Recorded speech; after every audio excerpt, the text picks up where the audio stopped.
เนาะสวนนกงูไป มันยังไม่ได้ซุกนะหอมไม่นะมือมันยังตาย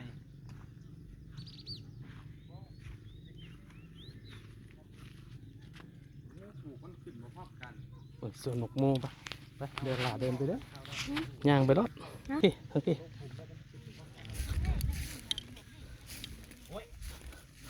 แม่งตกแต่งเกาะมันว่าบนรถมันบอกเลข ป้าหมักมู ซื้อพันรวม หมักมูหมักแตง ซื้อพันรวมมาปลูกกระป๋องมันเป็นพันรวมเลยมีหลายสีเลย แบบพี่น้องแสดงว่าตกน้ำเลยแต่หมักมูมีหลายพันมันบ่นี่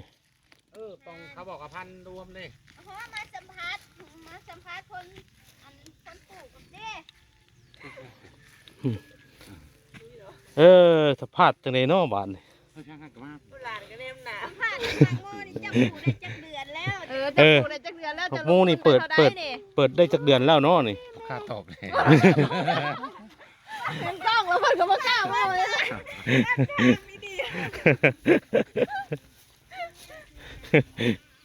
จะปลูกตอนเดือนใดแน่ปีนึงปลูกจักเทื่อแต่เจ้าอีกที พันเอาแต่พันดำนี่สิได้หลายอยู่เนาะพันดำโลกเลย หมอตรงกะอันนี้กันแยก